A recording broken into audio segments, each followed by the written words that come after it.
Biometric attendance নিয়ে গুরুত্বপূর্ণ update সামনে এসেছে। অফিসিয়াল নোটিশ সহকারে বিস্তারিতভাবে বাংলাতে আপনারা জানতে পারবেন এই ভিডিওতে। আমাদেরকে সাবস্ক্রাইব বা ফলো করে রাখুন, ভিডিওটি লাইক করুন, দেখার পর শেয়ার করে দেবেন। তো স্ক্রিনে আমরা দিয়ে দিলাম অফিসিয়াল যে নোটিশ, সেটা আপনারা দেখছেন আপডেট মাস্টার।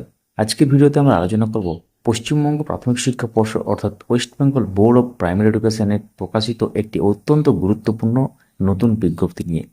এই বিজ্ঞপ্তিতে জানানো হয়েছে, রাজ্যের এনসিটিই স্বীকৃত ও ডাব্লিউবিপি অনুমোদিত সমস্ত ডিএলএড প্রতিষ্ঠানে বায়োমেট্রিক অ্যাটেন্ডেন্স সিস্টেম বাধ্যতামূলক করা হচ্ছে। এই নির্দেশিকায় কি কি বলা হয়েছে, কারা এর আওতায় আসবেন এবং এর গুরুত্ব কি, সব কিছু সহজ বাংলায় জানবো, তাই ভিডিওটি শেষ পর্যন্ত অবশ্যই দেখবেন।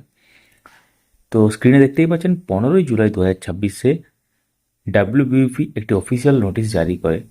এই নোটিফিকেশন অনুসারে সমস্ত ডিএলএড প্রতিষ্ঠানে অবিলম্বে বায়োমেট্রিক অ্যাটেন্ডেন্স সিস্টেম চালু করতে হবে। এই উপস্থিতি ব্যবস্থা শুধুমাত্র ছাত্র শিক্ষকদের জন্য নয়, বরং প্রতিষ্ঠানের শিক্ষক এবং অশিক্ষক কর্মচারীদের ক্ষেত্রেও প্রযোজ্য। উপস্থিতির নিয়ম কি? বিজ্ঞপ্তিতে এনসিটির নিয়ম অনুযায়ী উপস্থিতি বিষয়টি আবার স্পষ্ট করা হয়েছে। কোর্স ওয়ার্ক এবং প্র্যাকটিকামের জন্য ন্যূনতম 80% উপস্থিতি থাকতে হবে। স্কুল ইন্টার্নশিপের জন্য ন্যূনতম 90% উপস্থিতি বাধ্যতামূলক। বায়োমেট্রিক উপস্থিতির মাধ্যমে এই উপস্থিতির নিয়মিত পর্যবেক্ষণ করা হবে। তাহলে কেন এই নির্দেশ? ডাব্লিউবিপি জানিয়েছে, এর আগেও প্রতিষ্ঠানগুলিকে বায়োমেট্রিক ব্যবস্থা চালুর নির্দেশ দেওয়া হয়েছিল। এবার সেই নির্দেশ পুনরায় কার্যকর করার কথা বলা হয়েছে এবং দ্রুত ব্যবস্থা নিতে বলা হয়েছে। যেসব প্রতিষ্ঠান এই নির্দেশ মানবে না, তাদের বিরুদ্ধে এনসিটি অ্যাক্ট 1993 এর সেকশন 17 অনুযায়ী প্রয়োজনীয় ব্যবস্থা নেওয়া হতে পারে। তো সবথেকে গুরুত্বপূর্ণ বিষয় যেটা, সেটা হচ্ছে এই বিজ্ঞপ্তিতে আরও বলা হয়েছে, ভবিষ্যতে ডিএলএড প্রতিষ্ঠানের অ্যাফিলিয়েশন রিনিউয়ালের ক্ষেত্রে সফলভাবে বায়োমেট্রিক অ্যাটেন্ডেন্স সিস্টেম চালু থাকা একটি গুরুত্বপূর্ণ শর্ত হিসেবে বিবেচিত হবে।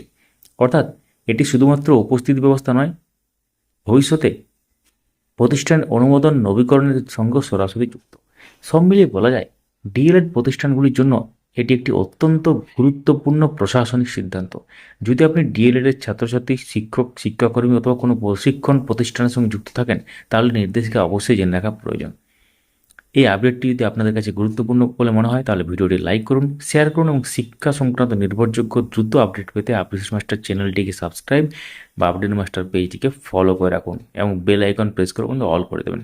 আপনার মতামত অবশ্যই কমেন্টে জানান। ভালো থাকবেন, আবার দেখা হবে পরবর্তী গুরুত্বপূর্ণ আপডেটে।